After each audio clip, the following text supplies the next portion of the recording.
Iya, permasalahan mengenai generasi anak bangsa Indonesia, terutama Gen Z, rasanya nggak pernah beres ya. Setelah sebelumnya sekitar 9,9 juta penduduk usia muda nih antara 15 hingga 24 tahun yang masuk dalam Gen Z berada dalam tanpa kegiatan atau Youth Not in Education, Employment and Training atau NEET di Indonesia. Kini Direktorat Jenderal Pengelolaan Pembiayaan dan Resiko Kementerian Keuangan menyebut Gen Z memiliki kebiasaan buruk yaitu mudah berutang. Mari kita lihat faktanya dalam Gawat, anak muda RI doyan ngutang dan judol alias judi online. Kita bisa lihat di slide yang pertama, berdasarkan data dari Otoritas Jasa Keuangan, jumlah penyaluran pinjaman online dari fintech lending sebesar 21,67 triliun rupiah pada April 2024. Kemudian, jika melihat dari sisi outstanding, pinjaman atau kalau kita lihat pinjaman yang belum dilunasi begitu ya berdasarkan data OJK hingga April 2024, outstanding pinjaman online yang berasal dari perorangan tercatat sejumlah 57,35 triliun rupiah yang didominasi oleh laki-laki dengan total outstanding sebesar 25,78 triliun. Ini di sebelah sini kita lihat yang perempuan berada di 31,57 triliun.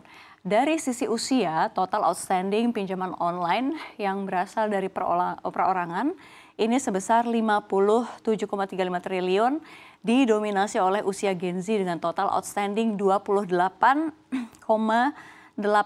triliun. Sementara dari sisi kredit macet atau menunda pembayaran lebih dari 90 hari, Gen Z ini mendominasi dalam kredit macet dari total outstanding pinjol dengan total 667,1 miliar rupiah. Kini masih jadi PR untuk pemerintah ya dalam membantu generasi muda Indonesia untuk lebih produktif agar dapat menghasilkan karya dan juga pendapatan. Hal ini tentunya dapat mengurangi niatan Gen Z untuk menarik pinjol. Oleh sebab itu, Kemenq mendorong Gen Z agar melek untuk berinvestasi, terutama di instrumen surat berharga negara karena menurutnya porsi Gen Z ini dalam berinvestasi dalam SBN hanya 2% hingga 3%. Kita lihat fakta selanjutnya ada di slide berikutnya seperti apa. Ya, Menteri Komunikasi dan Informatika Budi Aris Setiadi mengatakan saat ini setidaknya 2,7 juta warga Indonesia terjerat judi online. Dari jumlah tersebut, mayoritas yang terjerat adalah kalangan muda. Sementara perputaran uang judi online di Indonesia ini sudah mencapai 327 triliun sepanjang tahun 2023. Jumlah ini berdasarkan dari Pusat Pelaporan dan juga Analisis Transaksi Keuangan atau PPATK. Ya, terkait hal ini pemerintah menganggap nih mereka yang terjerat judol itu adalah korban. Oleh karenanya pemerintah terus berupaya untuk menyelamatkan mereka. Meskipun menurutnya ya, pemberantasan judi online ini butuh kerjasama seperti Otoritas Jasa Keuangan untuk pemblokiran rekening dan juga pelaporan pada pihak berwenang. Nah, sementara ini kata Pak Presiden Joko Widodo juga sudah memerintahkan nih kementerian atau lembaga terkait untuk membentuk satuan tugas pemberantasan judi online.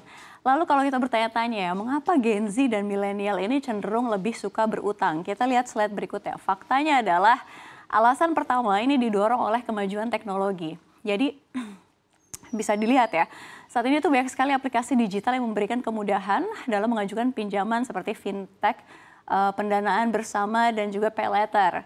Jika dahulu mengajukan pinjaman ini perlu dilakukan secara tatap muka, sekarang pinjaman ini bisa dilakukan secara digital. Persyaratannya pun lebih mudah dan tentunya juga praktis banget. Selain aplikasi pinjaman, ada juga aplikasi untuk belanja online, baik berupa e-commerce. Lalu kalau kita lihat aplikasi pemesanan tiket maupun aplikasi pemesanan makanan, belanja dan juga berwisata tentu akan menjadi semakin lebih mudah, apalagi jika aplikasi tersebut ini menawarkan layanan pay later. Kita bisa membelinya lebih dulu, baru bayarnya nanti. Nah, tanpa disadari pemirsa, hal tersebut termasuk ke dalam utang konsumtif. Untuk itu Sobat Cuan penting sekali ya menyikapi kemajuan teknologi dan kemudahan berbagai aplikasi digital secara bijak. Tentunya Anda juga perlu membekali diri dengan perencanaan keuangan yang baik agar terhindar nih dari belanja konsumtif ya. Jadi ingat-ingat, berutang boleh tapi berutanglah untuk keperluan mendesak. Jangan mudah tergiur kemudahan aplikasi digital ya.